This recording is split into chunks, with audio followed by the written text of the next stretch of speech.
Well, what I discovered was the most extraordinary few words that she said that was like a bombshell to me. And that was that she and Harry were having a professional separation. Angela Levin, you have new information about what went on when Meghan Markle was with these Afghan women. What have you discovered? Well, what I discovered was the most extraordinary few words that she said that was like a bombshell to me. And that was that she and Harry were having a professional separation. I have no idea what that means, actually. I don't know what an amateur separation is. And what's the game there? Who wants to win? Do you want to leave your partner before they leave you? Do you want them to apologize before anything? I mean, it was just extraordinary professional separation. Have you ever heard of a professional separation? No, and it's the use of that word, separation, isn't it? Because, Angela, you only have to look through royal history to know how significant that word is. Diana and Charles, the moment the separation word was used, even though they insisted that they were never going to be divorced, it was the beginning of the end. Yes. Well, it made me sort of think, well, what about the children? Because how is that going to work? If anybody lives in a miles and miles away, it's very, very difficult. I know people always sort of write to me now, say, well, they don't have children, you should know by now. But I think you actually have to include the little people in this. And it's also the most terrible thing to say to people she had only known twice, and that was about 10 minutes, 10 minutes each. So how she can actually say that is absolutely astonishing. And actually, because Harry hasn't come back for over 2 months now, she's been out, understandably, to do the things she wants while he's away. So they are floating with nothing at all. Um, Is it possible, Angela, that she does just mean professionally, just this twin track approach with their work?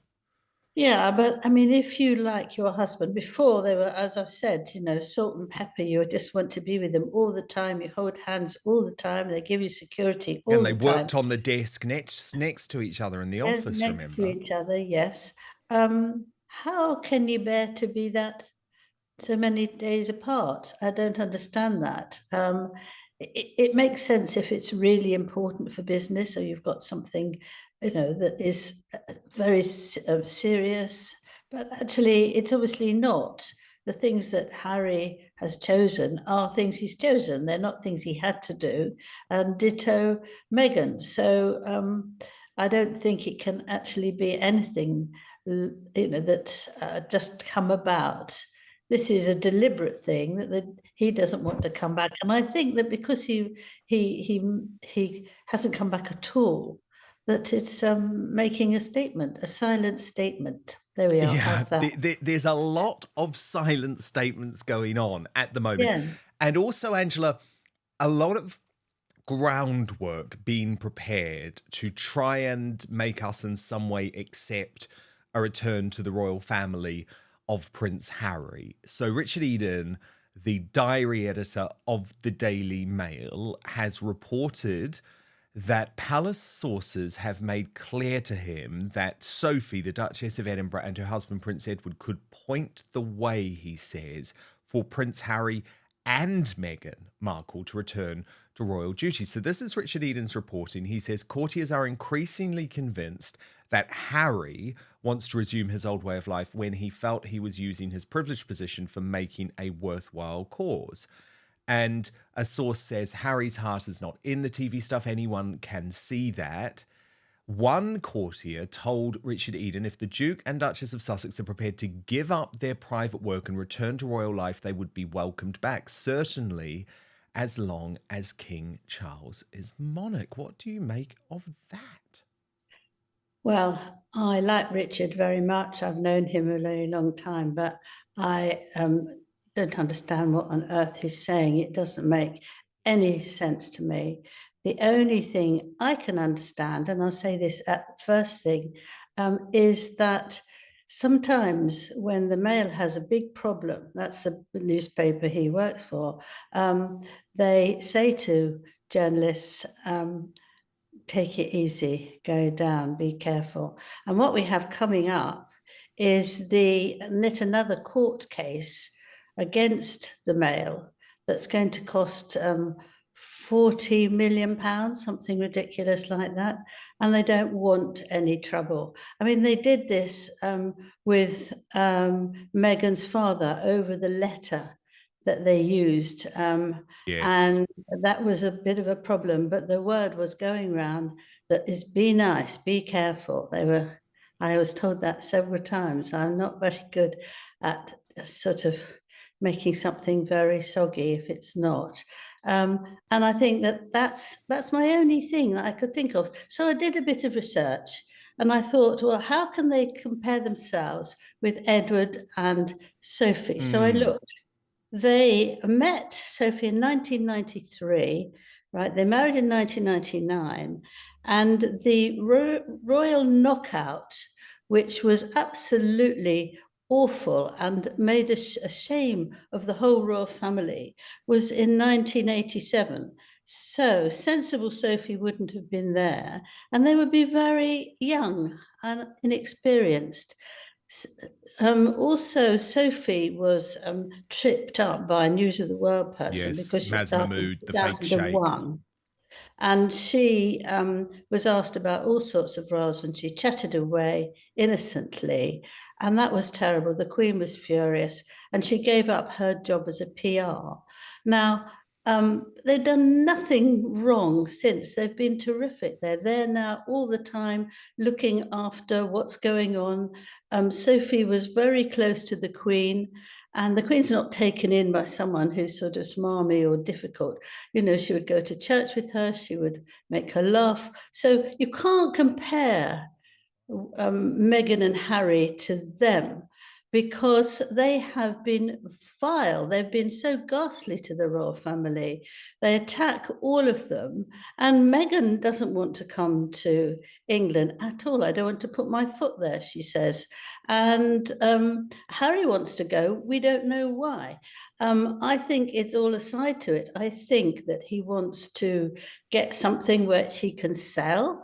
That's, details about the health of both the king and his sister-in-law, Catherine. And I think he would take full advantage of that.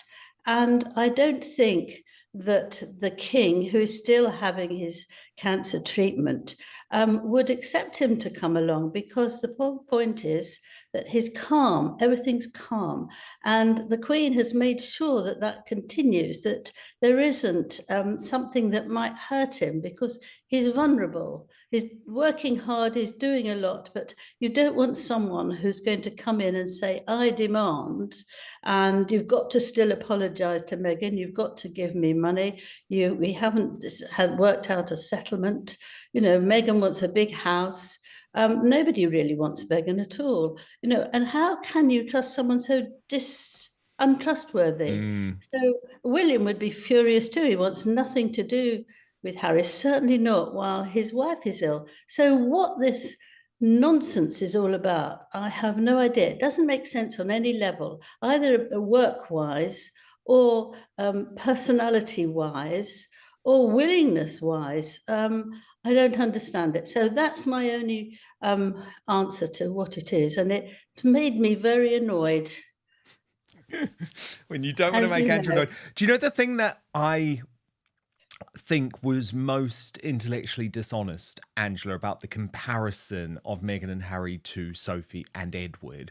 Please click on my face just to the bottom left to subscribe to this brand new independent news source and turn on the notification bell so you'll be alerted to our brand new live shows, uncancelled interviews, and special royal episodes. Sure, Sophie and Edward made a couple of mistakes, as you say, that the fake shake incident, the royal knockout, and also do you remember when Edward sent his film crew when he had his independent production company to Egypt? 1987, for goodness Exactly, sake. exactly. And the other thing is, Angela, though, they were mistakes. They were not on purpose. They didn't go out of their way to publicly Yes. slam and attack and undermine and actually take legal action against the royal family. It's just a complete Yes. nonsense comparison. Yes, look at the legal stuff that's happening so not until 2026, but it is against the king. Yeah. It's his courts and it is against him. And so they're attacking him. How many times is this going to be? The third, the fourth? I don't Hmm. know. I've lost count. But how dare he do that and then still think that the king is going to welcome him? I mean, he would be soft. A husband, a father, it's very, very difficult to just throw out your son. You may love him, but you may hate what he's doing and who he's with. And so you've got to be very careful about that. But to write it in his book, to talk about it whenever he can, to be to be hard done by, and also the whole thing about the money when they left 2020, the king, then prince, gave them 6 million, but he said, my father cut off all my money straight away. Well, for you and I, 6 million is absolutely amazing. For someone like him, it's probably not so amazing, but it was still a very good goodbye help. So he's attacked everything. Nothing is right. He's never had privilege, even those sausages. William had 5 and he had 4, and that proves that they don't care about him. I But mean, William's what? thriving. I mean, look at William this week, Angela. Heartthrob Prince is back. He's happy. He's confident. He's a family man. Actually, doesn't it prove that sometimes bitterness and evilness just eats away at you because Harry looks so miserable now? Yeah. Well, he didn't look so miserable when he was away those Without weeks Meghan. Yes, without in Meghan. Canada. He looked pretty happy in Canada, actually, But I didn't he? think those are sort of happy things because he was free for a minute. But actually, when you come home and you go to sleep, you don't feel the same happiness. It's very unhappy because if they are going to split up, then he's made a terrible mistake and he knows he will look like an idiot and he doesn't want that. He's trying to get away from that. But more for him, really. But I think that this sort of piece of writing that Richard did is unacceptable and unbelievable, really. And Sorry, you're Richard. and Angela, you're hearing the Portugal move or the Portugal house that's definitely not happening now? Well, no, it's not definitely not happening, but it's definitely not ready. So Okay. it's taking much longer than they thought. And it's only going to be, it's not going to be where they live by any means. It's going to be the start of a property business that they're going to do. They're going to get lots of nice places and rent them off. And I think they might wanted to have been to Portugal uh, earlier than that, just to have a little holiday there. I mean, they've got the sea and the sand near where they live. So I think it is another reason, but that doesn't make sense that you're doing a professional separation, because if you're doing that, why on earth are you building a business out of homes? So it's like usual with them. You never know what they're up to because everything changes all the time. You can hear things one day and then it's a completely different the next. So, but I think that's how it's going to be. They're just going to, it's something to get them in the headlines, you see. Just say that, and everyone thinks, oh no, where are they going to go now? They don't want to do anything without having attention. I know. Very, very good point. Well, look, stand by, Angela, because I want to ask you a lot more actually about the latest details in this really horrifying court case where Prince Harry is now involving Doreen Lawrence. Now, she's the mother of Stephen Lawrence, who was a boy who was killed, and it was a crime that shocked the UK. But you have a lot of personal experience with this, and I know you're Yes. very horrified. So, Angela, back in just 1 minute. Please click on my face just to the bottom left to subscribe to this brand new independent news source and turn on the notification bell so you'll be alerted to our brand new live shows, uncancelled interviews, and special royal episodes. But now, back to the show.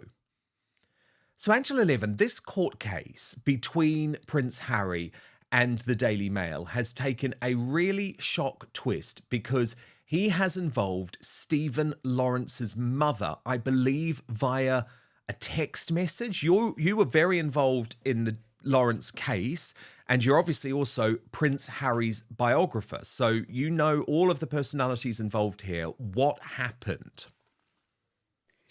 Well, it's just let's just say that Stephen was stabbed to death in a racist attack in Eltham in 1993. Two men were convicted of his murder in 2012 after a campaign by the Mail to bring the killers to justice. Now, what happened with this is that Prince Harry suggested that Stephen's mother, who is now in the House of Lords, should join him in a battle against the Mail. And as I said, the phone hacking claim against the paper could reach an estimated £40 million if it goes to trial. I was working on the Mail then, and it was my job to try and get to talk to Doris Lawrence and to calm her down, and to then eventually write a piece about her if she was ready, and ditto her husband. But they fell out with each other because I think they couldn't cope with the tragedy, and he went off and they were separated.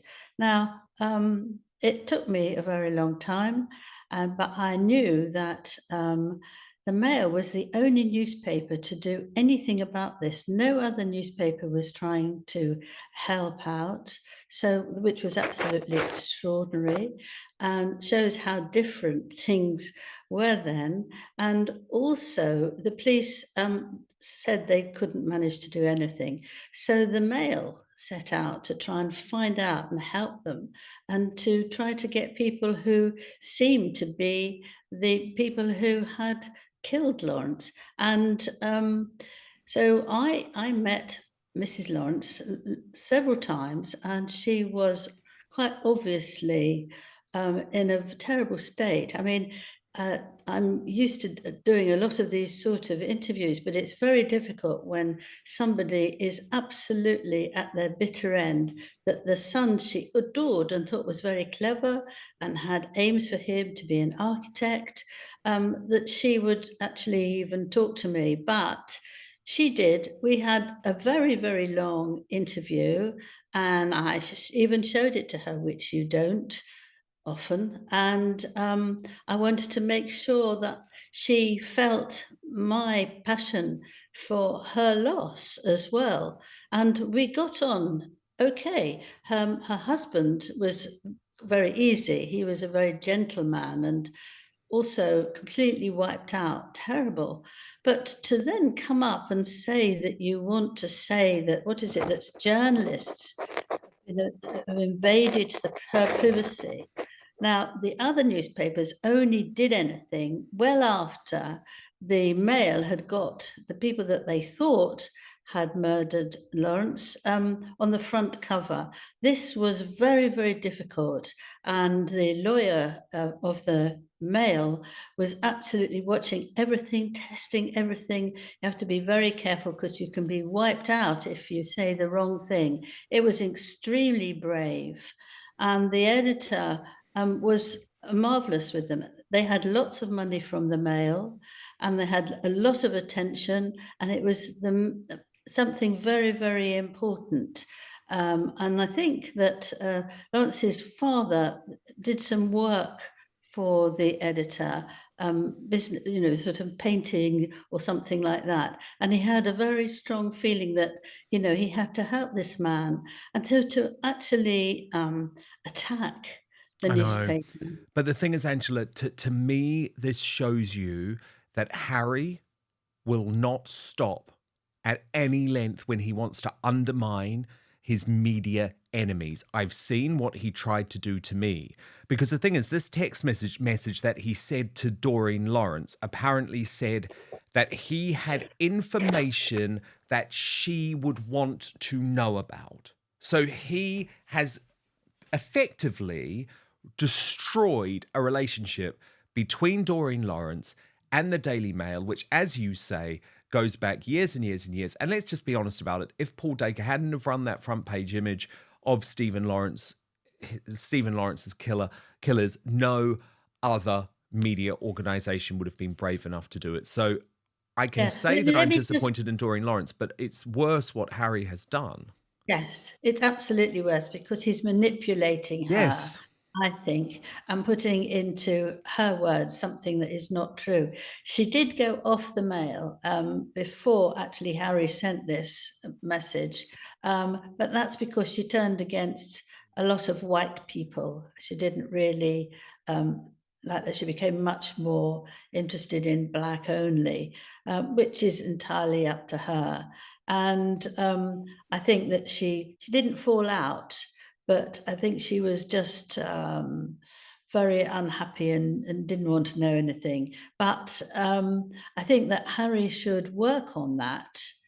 And I think he did it with his lawyer's agreement to pull her in, which would make it easier for him to fight with someone else than actually just to fight against the paper on his own. And I think that's despicable. Yeah, really. shame on him. Shame on him. But Angela, something lovely. Prince William and young Louis. And we learned this week that Louis has taken up a hobby that William may not be entirely happy with, although he's a good dad, so he doesn't really mind. What do we know? Yes, well, Prince William had gone to Tusk Conservation Awards this week, and that's a charity that covers wildlife conservation and local communities across Africa.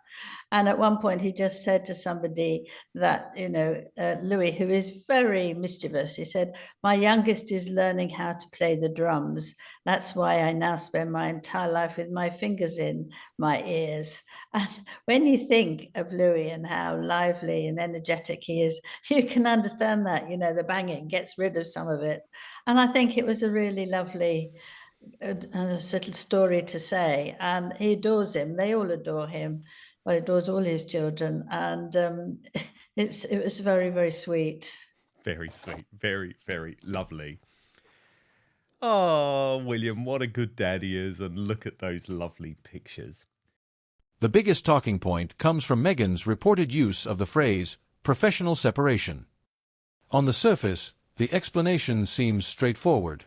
Harry has increasingly focused on veterans' causes, charity work, and international appearances, while Meghan has been pursuing her own commercial ventures, lifestyle branding, and media projects. However, many observers believe that the specific word separation inevitably carries weight, particularly when discussing members of the royal family. Royal history shows that the announcement of a separation has often marked the beginning of major personal and institutional changes. Whether intentional or not, Meghan's wording has fueled speculation that the Sussexes are deliberately reshaping how they present themselves publicly. Even if the separation is purely professional, it represents a significant departure from the image they carefully cultivated after stepping back from royal duties. One of the most noticeable developments over recent months has been the couple's increasingly independent schedules. Prince Harry has spent extended periods attending charity events, conferences, and international engagements without Meghan by his side. Meanwhile, Meghan has concentrated on her own projects, business partnerships, and public appearances.